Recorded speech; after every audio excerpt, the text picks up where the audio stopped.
a Federico Montero. ¿Cómo estás, Fede? ¿Cómo andamos? Muy bien, acá tratando de entender y de informarnos un poco más sobre lo que está pasando en Israel, en la Franja de Gaza, así que bueno, queremos escucharte. Bueno, las noticias, lamentablemente, lo que preveíamos cuando conversamos el lunes es lo que se va a estar dando y lamentablemente se va a profundizar, que es una escalada en el grado de quizás sin precedentes, una escalada en el grado de violencia de la intervención del ejército israelí sobre el territorio de Gaza, derivada de lo que se entiende y lamentablemente se ha instalado en la opinión pública por parte de sectores crecientes, incluso mandatarios como el propio Joe Biden, etcétera, que es el derecho que tiene Israel a ejercer una respuesta proporcional al ataque que recibió. Creo que hay que dividir, digamos, esto forma parte de una discusión, ¿no? Creo que hay que dividir, por supuesto, en términos humanitarios, lo que sucedió, la incursión de Hamás dentro de Israel y en parte de las tierras ocupadas por Israel, que en realidad son de Palestina, y el tipo de actos que ahí se cometieron, lo hablamos el lunes, son injustificables, digamos, forman parte de una matriz de acción violenta que nadie puede justificar y que tienen que ser condenados, pero me parece que presentar esa situación aislada ayuda a construir una forma de entender la realidad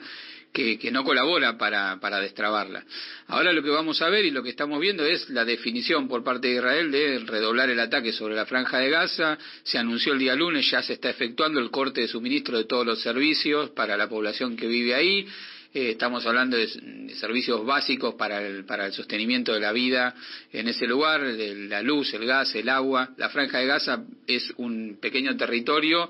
que tiene linda con Egipto, digamos, al sur, después tiene el mar Mediterráneo, y en los otros dos costados, si se quiere, es como un pequeño rectángulo, linda con el territorio de Israel. Está claro que cercados en términos geográficos, cercados en términos de suministro de recursos, atacados por aire y probablemente se está discutiendo ahora por tierra, vamos a ver un número de muertes muy elevados que se van a contar de a miles, en lo que pareciera ser la única salida posible. Sin embargo, hay otra posibilidad de salida posible y que debiera ser planteado por los gobiernos, por la opinión pública internacional, incluso, digamos, generar instancias para que eso suceda, que es un alto al fuego para discutir, digamos, qué sucedió ahí, cómo se puede generar una respuesta inmediata en términos de el derecho internacional respecto de lo que fue las acciones que cometió Hamás contra la población civil israelí, que si bien son entendibles, bajo ningún punto de vista son justificables en su acción y constituyen delitos, digamos, gravísimos, pero lo que habría que tratar de pensar es si el ojo por ojo, diente por diente, que es la dinámica que ha tenido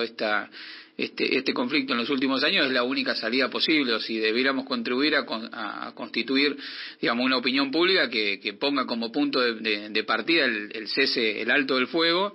y segundo, retomar una agenda que tiene que ver con resolver el problema estructural que hay acá, donde también se pretende construir una especie de juego de espejos o de equiparar, digamos, la acción del Estado de Israel respecto de la acción que puede llevar adelante milicias como la de Hamás, que tampoco son equiparables porque, digamos, estamos hablando de una situación de colonialismo donde hay una fuerza ocupante de un territorio y una fuerza que reclama, digamos, un derecho a resistir, que, insisto, no es justificable lo sucedido y tiene que ser condenado, pero si queremos encontrar una posibilidad de respuesta frente a esta tragedia que estamos viendo y que vamos a seguir viendo en los próximos días, tiene que ver con un llamado en términos internacionales al cese del fuego, a que las fuerzas vuelvan para atrás y entablar una mesa política de negociación. Lo que pasa es que las dos direcciones políticas que hoy están llevando adelante estas acciones no quieren una mesa de negociación política. Ese es el problema que existe y que tiene que ver con las raíces históricas de este conflicto, como veníamos diciéndolo. Después está la proyección geográfica a nivel de la escena política en Medio Oriente. Tenemos,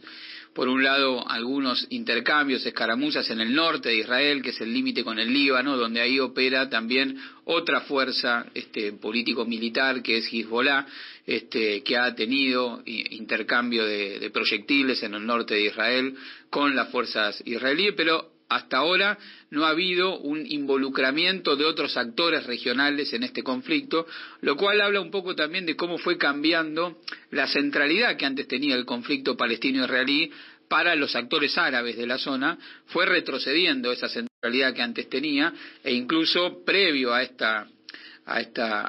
los hechos sucedidos el sábado, había un conjunto de negociaciones entre Israel y distintos países árabes que históricamente habían estado enfrentados, había negociaciones para profundizar los lazos de vinculación política y hasta económica. Obviamente esto va a significar también una reconsideración, un redireccionamiento de esos procesos de, entre comillas, pacificación de la zona de Medio Oriente, que se venían dando como una especie de pacificación donde algunos países árabes retomaban el diálogo con Israel, retomaban diálogos entre ellos, producto de la acción de China, por ejemplo, en la zona, que está interesada en que avance el comercio y que no haya conflictos bélicos abiertos, pero esa paz o ese camino de reconfiguración de la relación en Medio Oriente se hacía sin hablar del tema del conflicto entre Palestina e Israel, digamos, que era el gran silencio, el gran elefante en la sala del que nadie hablaba. Y bueno, lo que viene a reponer Hamás con esta acción violenta y condenable es que no hay posibilidad de que haya una estabilización en la zona de Medio Oriente si no incluye una conversación política respecto de la situación del conflicto entre Palestina e Israel. ¿Cuál es la posición de Argentina? Bueno, tenemos entendido que se está planificando un vuelo para ir repatriando a quienes están en Israel. Bueno, ¿cómo? La posición argentina ha sido de condenar el ataque de Hamás y la violencia en términos humanitarios, de remitirse a las resoluciones de Naciones Unidas que establecen la necesidad de constituir dos estados a partir de la existencia de dos pueblos, y desde el punto de vista humanitario facilitar mediante distintos medios, a través de vuelos especiales, etcétera, el retorno de todos aquellos ciudadanos argentinos que están viviendo en Israel y que requieren ese retorno, que entiendo que por la lista, por lo que se estaba difundiendo en los medios, superan ya son más de 1.000 personas que han pedido regresar a la Argentina. Esto está sucediendo en varios países de la región. En el día de ayer se dio a conocer un video de un vuelo especial que Brasil sacó para ciudadanos brasileños que estaban en Israel, que pidieron retornar y están retornando. También dentro de los fallecidos, asesinados por Hamás, hay varios ciudadanos argentinos que se constató en lo que fue la incursión del día sábado, así que desde el punto de vista humanitario está esa asistencia y se está preparando tanto desde la Cancillería como a través de los instrumentos con los que cuentan las Fuerzas Armadas, que pueden ser los vuelos de los Hércules, etcétera, para poder traer a la gente. Pero yo insisto, acá lo que falta es, así como China, Brasil, la Argentina son una voz que frente al conflicto entre Rusia y Ucrania plantearon la necesidad de una salida política y un alto al fuego y retomar los diálogos políticos. Me parece que es el momento en que desde los países del sur, además de hacer las declaraciones que hay que hacer y que se atienen al derecho internacional, hacer una acción política que tenga que ver con la posibilidad de retomar un camino de cese al fuego para parar esta tragedia que estamos viendo, y ofrecer una vía de diálogo, considerando que al interior de Israel la guerra puede ser un factor que galvanice y que sintetice los apoyos hacia el gobierno de Netanyahu, que venía, como venimos diciendo y siguiendo en esta columna, transitando un momento político interno difícil, producto de una serie de reformas con un giro autoritario que él le quería dar al gobierno de Israel hacia el interior de Israel, que venían siendo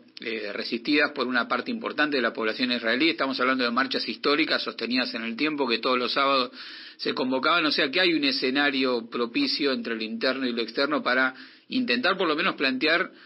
una salida que no sea avalar la lógica del ojo por ojo, diente por diente, en lo que va a significar una tragedia que se va a multiplicar si no hay un freno a esto.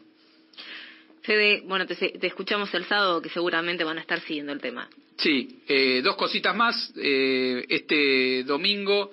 se va a realizar la segunda vuelta electoral en Ecuador. Es muy importante esta elección. Se enfrentan Luisa González y Daniel Noboa, la candidata del correísmo, que en primera vuelta obtuvo el 33%, contra el candidato empresario, hijo de el empresario más grande de Ecuador, el histórico dirigente de la industria bananera de Ecuador. Puso a su hijo, que intentó ser 5 veces presidente de Ecuador, fue derrotado 5 veces, puso a su hijo y en la última semana antes de las elecciones logró posicionarse muy bien. Recordemos Ecuador, un escenario atravesado por la violencia política, con el asesinato de un precandidato a presidente, elecciones que fueron convocadas de manera anticipada para evitar la destitución en el juicio político del actual presidente Lasso. Son la segunda vuelta el día domingo en un escenario enrarecido donde las encuestas le daban encabezando a Noboa, que si bien no fue el más votado en la primera vuelta, la más votada fue la candidata del correísmo. Noboa lo que logró es acaparar todo el sentimiento anticorreísta de los demás candidatos y está liderando las encuestas, pero esa distancia se está acercando. La candidata del correísmo está acercando en estos últimos días en la votación. Hay que ver cómo se define. Sea quien gane, va a ser un periodo corto de 1 año y medio para completar el mandato de Lasso, y luego va a tener que convocar unas nuevas elecciones presidenciales. Y el segundo punto, que te robo, pero para mantener la información, Guatemala, también hubo un triunfo de un gobierno progresista de Arévalo en las elecciones de hace 1 mes y medio. Vive hace 2 semanas una constante movilización pidiendo la renuncia de una fiscal general que lo que ha intentado es invalidar el triunfo electoral de Arévalo y el movimiento Semilla, que tiene que asumir pronto en noviembre, pero hay una situación que este brazo del Poder Judicial que responde al poder constituido en Guatemala pretende invalidar, o por lo menos invalidar parte de las elecciones, de los resultados electorales, así que hay una fuerte movilización por parte de los partidarios del presidente electo, de Arévalo, pero acompañados por la Iglesia Católica, acompañados por el movimiento indígena, etcétera, pidiendo la renuncia de esta fiscal y pidiendo que el actual presidente, que ya tiene su mandato cumplido, que tiene que entregar el mando, Jean Mattei, limite la acción de esta fiscal que pretende impedir el acceso al gobierno de quien triunfó, que es Arévalo. Así que movidas también electorales complicadas en la región de América Latina, que vamos a seguramente cubrir el día sábado en nueva edición de Diálogo Internacional por la Radio de las Madres. Federico Montero, ¿en cuánto cuenta?